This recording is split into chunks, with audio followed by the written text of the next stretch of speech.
ಗೆಳೆಯರೇ, ನೈತಿಕ ಶಕ್ತಿಯ ಪ್ರಯೋಗಗಳನ್ನು ನೆನೆಸಿಕೊಳ್ಳುತ್ತಾ, ಯಾಕಂದರೆ ಗಾಂಧೀಜಿಯವರು ಅದನ್ನು ಹಾಗೆ ಹೇಳಿದರು. ಸತ್ಯದೊಂದಿಗೆ ನನ್ನ ಪ್ರಯೋಗ. ಅವರ ಜೀವನ ಚರಿತ್ರೆಯೂ ಹಾಗೆ ಬರೆದಿರುವುದು. ಸತ್ಯದೊಂದಿಗೆ ನನ್ನ ಪ್ರಯೋಗಗಳು ಅಂತ.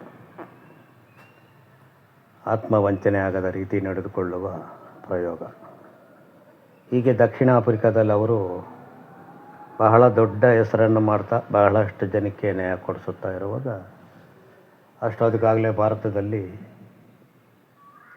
ಸ್ವತಂತ್ರ ಚಳುವಳಿ ಅಂದರೆ ಮೊದಲಿಗೆ ಅದು 1885ರಲ್ಲಿ ಮೊದಲಾದ ಭಾರತೀಯ ರಾಷ್ಟ್ರೀಯ ಕಾಂಗ್ರೆಸ್ ಅಂತ ಹುಟ್ಟು ಹಾಕಿ ಸೋದರಿ ನಿವೇದಿತಾ ಇವರೆಲ್ಲ ಹುಟ್ಟು ಹಾಕಿದ್ರು. ಅದು ಬ್ರಿಟಿಷರಲ್ಲಿ ತಮಗೆ ಒಂದು ಸ್ವಲ್ಪ ಸ್ವಾಯತ್ತತೆ ಕೊಡಬೇಕು, ಅಧಿಕಾರ ಕೊಡಬೇಕು ಎಂದು ಕೇಳುವಂತಹ ಒಂದು ಸಂಘಟನೆ ಆಗಿದ್ದೇ ಹೊರತು ಸ್ವತಂತ್ರ ಅನ್ನೋ ಪದ ಆ ಸಂಘಟನೆಯಲ್ಲಿ ಇರಲಿಲ್ಲ. ಅವರೇನು ಮಾಡ್ತಾರೆ, ಪೂರ್ಣ ಸ್ವತಂತ್ರ ಪಡಿಬೇಕು ಅಂದರೆ ಈ ರೀತಿ ಮಾಡಿದ್ರೆ ಆಗಲ್ಲ, ಇದು ದೊಡ್ಡದಾಗಿ ಚಳುವಳಿ ಮಾಡಬೇಕು ಅಂದಾಗ ಅವರಿಗೆ ನೆನಪಿಗೆ ಬರೋದು ಭಾರತದಿಂದ ಹೋಗಿ ದಕ್ಷಿಣ ಆಫ್ರಿಕಾದಲ್ಲಿ ಹೆಸರು ಮಾಡಿರುವ ಗಾಂಧೀಜಿಯವರದ್ದು. ಅಲ್ಲಿಂದ ಅವರು ಭಾರತದಿಂದ ಅವರಿಗೆ ಕರೆ ಕಳಿಸ್ತಾರೆ, ಬಾಲಗಂಗಾಧರ ತಿಲಕ್ ಇತ್ಯಾದಿಗಳೆಲ್ಲ. ನೀವು ಭಾರತಕ್ಕೆ ಬರಬೇಕು, ಇಲ್ಲಿ ಚಳವಳಿಯನ್ನು ನೀವು ನಡೆಸಬೇಕು. ಅವರು ಆಲೋಚನೆ ಮಾಡಿ ಕೊನೆಗೆ 1915ರಲ್ಲಿ ಭಾರತಕ್ಕೆ ಬರ್ತಾರೆ. ಇಲ್ಲಿ ಬಂದು 1 ವರ್ಷ ಭಾರತ ಪೂರ್ತಿ ನೋಡ್ತಾರೆ.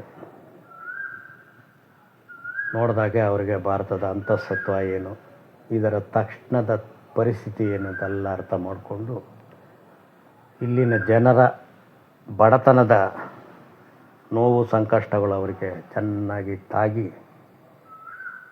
ಕೊನೆಗೆ ಅವರು ಮನಸ್ಸು ಗಟ್ಟಿಯಾಗಿ ನಿರ್ಧಾರ ಮಾಡಿ, ಭಾರತದ ಪ್ರತಿಯೊಬ್ಬ ನಾಗರಿಕನಿಗೆ ಮೈಪೂರ್ತಿ ಬಟ್ಟೆ ಹಾಕುವಂಥ ಸನ್ನಿವೇಶ ಬರೋವರೆಗೂ ನಾನು ಪೂರ್ತಿ ಬಟ್ಟೆ ಹಾಕೋಲ್ಲ ಅಂತ 2 ತುಂಡು ಬಟ್ಟೆಯಲ್ಲಿ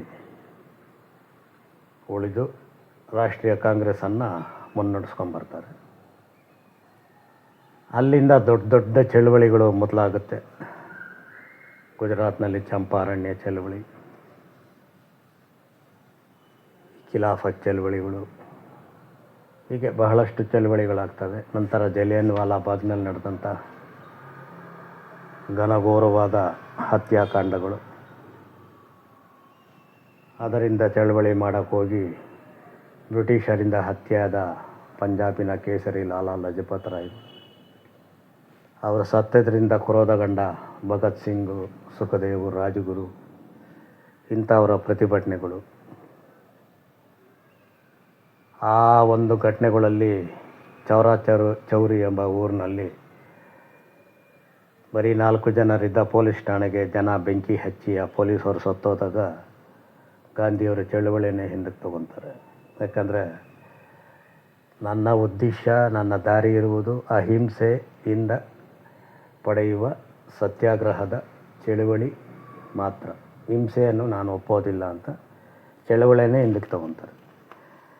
ಕೊನೆಗೆ ಎಲ್ಲರೂ ಒಪ್ಪಿಸಿ ಮತ್ತೆ ಚಳುವಳಿಯನ್ನು ಮೊದಲು ಮಾಡಿ, ನಂತರ ಬ್ರಿಟಿಷ್ ಸರ್ಕಾರಗಳು ಈ ಚಳುವಳಿಯನ್ನು ಹತ್ತಿಕ್ಕೋಕ್ಕೆ ಏನೇನೋ ಪ್ರಯತ್ನ ಮಾಡ್ತವೆ. ರೌಲಟ್ ಆಕ್ಟ್ ಅಂತ ತರ್ತವೆ, ಹೋಮ್ ರೂಲ್ ಅಂತ ತರ್ತವೆ. ಏನು ಮಾಡಿದ್ರೂ ರಾಷ್ಟ್ರೀಯ ಕಾಂಗ್ರೆಸ್ನವರು ಒಪ್ಪಲ್ಲ. ಅಲ್ಲಿಯವರೆಗೂ ಬರೀ ತಮ್ಮ ಸ್ಥಾನಗಳಿಗಾಗಿ, ಅಲ್ಲಲ್ಲಿ ಕೆಲವೊಂದು ಹುದ್ದೆಗಳಿಗಾಗಿ ನಡೆಸುತ್ತಿದ್ದಂತಹ ಚಳುವಳಿ ಕೊನೆಗೆ ಸಂಪೂರ್ಣ ಸ್ವರಾಜ್ಯ ಚಳುವಳಿಯಾಗಿ ಬದಲಾವಣೆ ಆಗುತ್ತೆ. ಸಂಪೂರ್ಣ ಸ್ವತಂತ್ರವೇ ನಮ್ಮ ಗುರಿ ಎಂಬ ದೇಶದೊಂದಿಗೆ ಚಳುವಳಿ ಮುಂದುವರಿತಾ ಬರುತ್ತೆ. ದಿನೇ ದಿನೇ ದಿನೇ ದಿನೇ ತೀವ್ರ ಸ್ವರೂಪ ಪಡೀತಾ ಬರುತ್ತೆ. ಮುಖ್ಯವಾಗಿ ಬ್ರಿಟಿಷವರಿಗೆ ತೊಂದರೆ ಆಗೋದೇನು ಅಂದರೆ, ಗಾಂಧೀಜಿಯವರ ಚಳವಳಿ ದಾರಿಯಲ್ಲಿ ಯಾವುದೇ ಒಂದು ಹಿಂಸೆ ಇರಲ್ಲ, ಯಾರನ್ನು ಬೈಯೋದು, ಹೊಡೆಯೋದು ಆ ಥರ ಇರಲ್ಲ. ತಮಗೆ ತಾವೇ ದಂಡಿಸಿಕೊಂಡು ನ್ಯಾಯವನ್ನು ಕೇಳುವಂತಹ ಒಂದು ಜಗತ್ತೇ ಎಂದೂ ಕಂಡು ಕಾಣಿರದಂತಹ ಅಹಿಂಸಾ ಚಳವಳಿಯಿಂದ ಪ್ರಜಾಪ್ರಭುತ್ವದಲ್ಲಿ ಅಧಿಕಾರ ನಡೆಸುತ್ತಿದ್ದ ಬ್ರಿಟಿಷ್ ಸರ್ಕಾರಕ್ಕೆ ಬಹಳ ದೊಡ್ಡ ತಲೆನೋವಾಗಿ ಪರಿಣಮಿಸುತ್ತೆ. ಹೇಗೆ ಇದನ್ನು ಮುರಿಯುವುದು ಅಂತ. ಅದಕ್ಕೆ ಬಹಳಷ್ಟು ಅವರು ಸಾಮ ದಾನ ಭೇದ ಹೀಗೆ ಏನೇನೋ ದಾರಿಗಳನ್ನು ಹುಡುಕ್ತಾರೆ.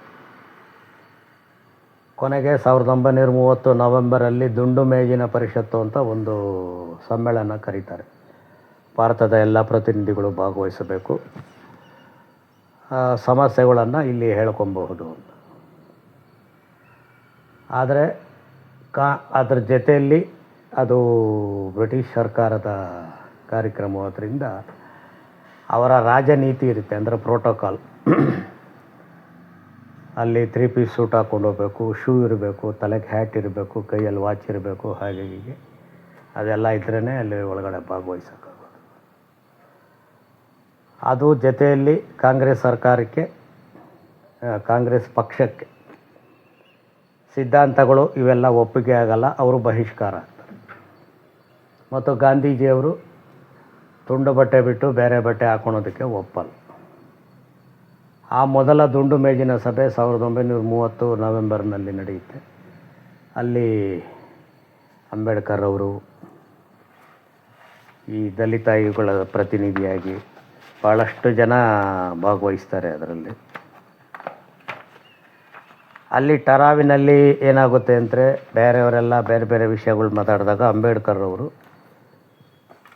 ಈಗ ನೀವು ಸ್ವತಂತ್ರ ಕೊಡಬೇಕು ಅನ್ನೋ ಉದ್ದೇಶದಿಂದ ಈ ಒಂದು ಸಮಿತಿ ಮಾಡಿದ್ದೀರ, ಆದರೆ ನೀವು ಸ್ವತಂತ್ರ ಕೊಡೋವಾಗ ನಾವು ಖಂಡಿತ ಈ ಪೌರೋಹಿತ್ಯಶಾಹಿ ಸನಾತನ ಇದೇನು ಪದ್ಧತಿಯನ್ನು ಅನುಸರಿಸುವ ಜನರ ಜೊತೆ ನಾವು ಇರೋದಕ್ಕೆ ಒಪ್ಪಲ್ಲ, ನಮಗೆ ಬೇರೆದೊಂದು ದೇಶವನ್ನೇ ಕೊಡಿ ಅಂತ ಬಲವಾಗಿ ಪ್ರತಿಪಾದನೆ ಮಾಡ್ತಾರೆ. ಅಲ್ಲಿ ಬಹಳಷ್ಟು ವಿಷಯಗಳಲ್ಲಿ ಒಪ್ಪಂದ ಆಗಲ್ಲ.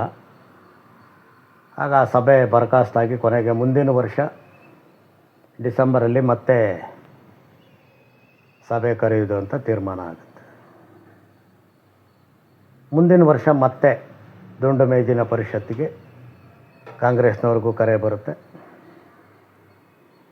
ಮುಖ್ಯವಾಗಿ ಅಲ್ಲಿ ಗಾಂಧಿಯವರೇ ಭಾಗವಹಿಸಬೇಕು ಅಂತ ಮೊದಲ ಬಾರಿ ಇಡೀ ಜಗತ್ತನ್ನು ಸೂರ್ಯ ಮುಳುಗದ ಸಾಮ್ರಾಜ್ಯದಂತೆ ಆಳುತ್ತಿದ್ದ ಬ್ರಿಟಿಷ್ ಸರ್ಕಾರ ತನ್ನ ರಾಜನೀತಿ ಅಂದರೆ ಪ್ರೋಟೋಕಾಲನ್ನು ಬದಲಾಯಿಸಿಕೊಂಡು ಅವರಿಗೆ ಅವರು ಧರಿಸುವ ತುಂಡು ಬಟ್ಟೆಯಲ್ಲೇ ಸಭೆಗೆ ಭಾಗವಹಿಸಲು ಅನುಮತಿ ಕೊಡುತ್ತೆ. ಹಾಗೆಯೇ ಆ ಸಭೆಗೆ ಗಾಂಧೀಜಿಯವರು ಹೊರಟು ನಿಲ್ತಾರೆ. ಹೋಗೋವಾಗ ಎಲ್ಲರೂ ಹೇಳ್ತಾರೆ, ನವೆಂಬರ್ ಡಿಸೆಂಬರ್ ಚಳಿ, ಒಂದು ತಿಂಗಳಾನ್ಗಟ್ಟಲೆ ಹೋಗ್ಬೇಕು ಹಡಗಿನಲ್ಲಿ, ವಿಪರೀತ ಚಳಿ ಇರುತ್ತೆ. ನೀವು ಈ ತುಂಡು ಬಟ್ಟೆಯಲ್ಲಂತೂ ಅಲ್ಲಿ ಬದುಕೋದಕ್ಕೆ ಸಾಧ್ಯವಿಲ್ಲ, ದಾರಿಯಲ್ಲೇ ಚಳಿಗೆ ಸೆಡ್ಕೊಂಡ್ಬಿಡ್ತೀರ ಅಷ್ಟೇ. ಇವರು ಒಪ್ಪಲ್ಲ. ಕೊನೆಗೆ ಹಡಗಲ್ಲಿ ಹೋಗ್ತಾ ಇದ್ದವಾಗ ವಿಪರೀತ ತಡೆಯೋಕ್ಕಾಗದಷ್ಟು ಚಳಿ. ಆದರೆ ಇವರು ತಮ್ಮ ಹಠಮಾರಿತನ ಬಿಡದೆ ಆ ಚಳಿಯಲ್ಲಿ ಮೇಲೆ ಬಂದು ಕುಳಿತುಕೊಂಡು ಡೆಕ್ ಇರುತ್ತಲ್ಲ ಅಲ್ಲಿ ಕೂತ್ಕೊಂಡು ಧ್ಯಾನ ಮಾಡ್ಕೊಂಡು ಇದ್ಬಿಡ್ತಾರೆ ಗಂಟೆಗಟ್ಟಲೆ. ಅವ್ರು ನೋಡ್ಕೊಂಡು ಓಡಾಡ್ತು ಮೈ ತುಂಬ ಉಣ್ಣೆ ಬಟ್ಟೆ ಹಾಕ್ಕೊಂಡು ಓಡೋದಾಯ್ತಂಥ ಜನ ನಂಬಕ್ಕೆ ಆಗದೇ ಇರೋವಂಥ ಆಶ್ಚರ್ಯಕರವಾದ ವಿಷಯ ಇದು. ಇಂಥ ಚಳಿಯಲ್ಲಿ ಮನುಷ್ಯರು, ಅದು ಬರೀ ಮೈಯಲ್ಲಿ ಬದುಕಲಿಕ್ಕೆ ಸಾಧ್ಯವೇ ಎಂಬ ಆಶ್ಚರ್ಯದೊಂದಿಗೆ ಒಂದು ಮಹಾನ್ ಆಶ್ಚರ್ಯಕಾರಿ ಮನುಷ್ಯನನ್ನು ನೋಡ್ತಾ ಇರ್ತಾರೆ.